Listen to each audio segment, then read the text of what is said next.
Dear students, in the previous video, we already derived expressions for variation of g with height and variation of g with depth. Now, once again, have a brief review and do some problems on that. See here, a mass is on surface of earth here. So the gravitational force between earth and the object can be written as, according to Newton's second law, it is mg, and according to universal law of gravitation, it is r square. Now small m gets cancelled, so we have acceleration due to gravity on surface of earth, gm by r square. At some height, the gravitational force between these two, according to Newton's second law, is mg. Here we write m g of h, because with the height g value changes, and according to universal law of gravitation, the distance between the object and earth is r plus h whole square. Small m gets cancelled, so here we have gh is equal to gm by r plus h whole square, or if we take r common, 1 plus h by r whole square. So this is second equation, and dividing second equation by first equation, we have g of h by g is equal to gm by r square 1 plus h by r whole square into r square by gm. We get g of h by g is equal to 1 by 1 plus h by r whole square. So this is third equation, and this can be written taking this to the numerator. We get this much, and by binomial expansion we have minus 2 into h by r minus 2h by r. Taking binomial expansion only up to 2 terms, because the third and higher order terms becomes negligible when h is far less than capital R. So this is an approximation. This is an exact equation.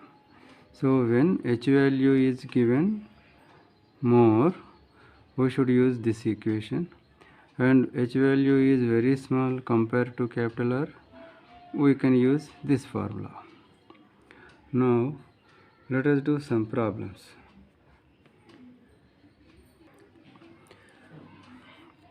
If g on the surface of earth is 9.8 meters per second square, find its value at a height of 6400 kilometers.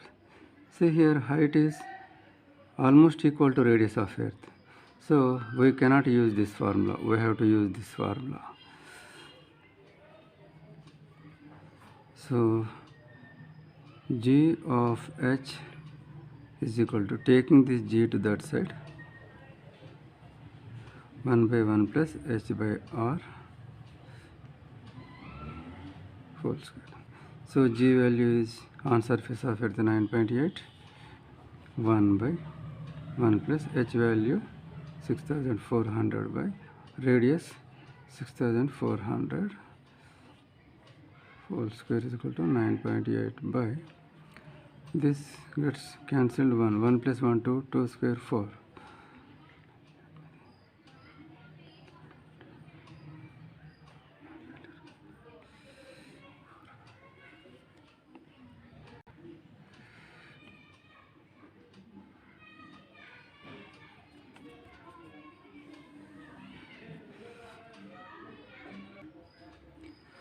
Find the value of g at a height of 100 kilometers from the surface of Earth. Earth radius is 6,400 kilometers. Compared to this, the height is small value. Therefore, we can use the approximation equation. So, g of h is equal to g taken this side, g into 1 minus 2h by r, 9.8, 1 minus 2 into h value 100 by r value 6,400 kilometers. So that we get the answer 9.494 meter per second square. At a certain height above the Earth's surface, the acceleration due to gravity is 4% of its value at the surface of Earth. So at a certain height, acceleration due to gravity is g of h is 4% of its value at the surface of Earth. At the surface of Earth, acceleration due to gravity is g. So this is given. Now 4 by 100 into g, and here g of h. Now the formula, see here the formula. Now for gh, which formula should be used? So you can decide that. Suppose here our Earth is there and on the surface is the g value, and as you are going higher and higher, g value decreases, and at some height the g value is just 4% of this value. 4% means very small value, and g value will be small if you go very high. That means h value is more. H value is more. See, 4% means here g of h is just 4% of g, means you have gone to more height. When height is more, we have to use the exact formula, not the approximate formula. Therefore, here we write for gh, g by 1 plus h by r whole square.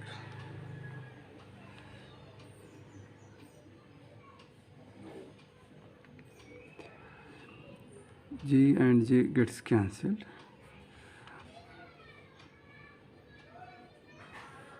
Reversing the fractions on both sides.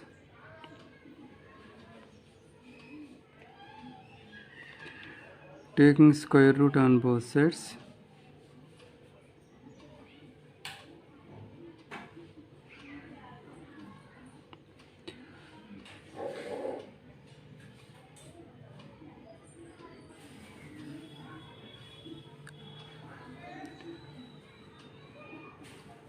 Here 5 minus 1, 4, or h is equal to 4r. R value is not given, so this can be taken as answer. If R value is given, then h value is equal to 4 into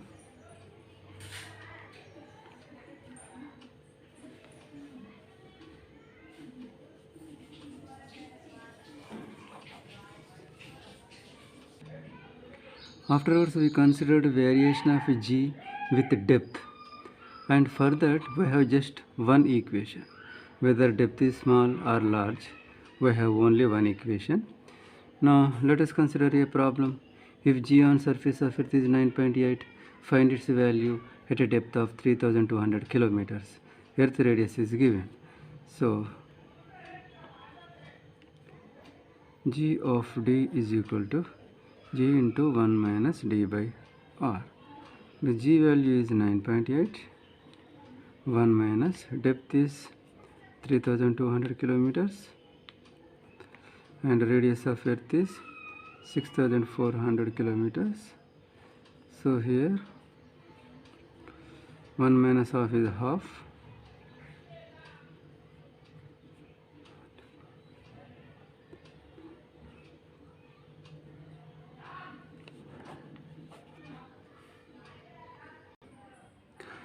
Define gravitational potential energy and derive an expression for it associated with two particles of masses m1 and m2. Let us define gravitational potential energy. Work done by gravitational force on the particle as the particle moves in from infinity to a distance or from center of earth is stored as gravitational potential energy of earth particle system. This is earth and a particle is at infinity. Even though the particle is at infinity, our earth attracts that. Since it is at large distance, the gravitational force is very low. In first lesson, when we discussed four fundamental forces, we considered the gravitational force. Its range was infinite. Out of the four forces, gravitational force was the weakest force, but its range was infinite. So even though the particle is at infinite distance, some amount of gravitational force will be working on that. And you know the gravitational force is always attractive. Therefore, our earth attracts the particle. So slowly the particle starts moving towards earth. So it has moved from here to here. Now this point is at infinity and this point is at a distance of r from center of earth. So our earth's gravitational force did some work. Actually, work done is equal to force into displacement. Here our gravitational force moved the body from here to here. It produced some displacement in the body. So some force is applied and some displacement is occurred. Therefore, the gravitational force did some work. So that work is stored as potential energy at this point. And that potential energy is called gravitational potential energy. Let us consider second definition. Here, at a distance r from center of earth, a particle is placed. And our earth will attract the particle with some force, with some gravitational force. So naturally the particle falls on the surface of the body. So if you want to move the particle from here to infinity, see, we have to apply some force because already gravitational force is working there. Gravitational force of attraction. This particle is being attracted by this. Therefore, to move this in opposite direction, we need some external force. We need some external agency. That external agency can be yourself. You can move the particle physically from here to some height. So you are doing some work and moving that through some displacement. So you are doing some work, so you are applying some force, and moving through some displacement. So force into displacement gives work done. So when an external agency moves the particle from here to infinity, the work done by the external agency will be called as gravitational potential energy at this point. Here the external agency has to apply external force to move the particle away from earth, and that external force will be at least equal to gravitational force working on that.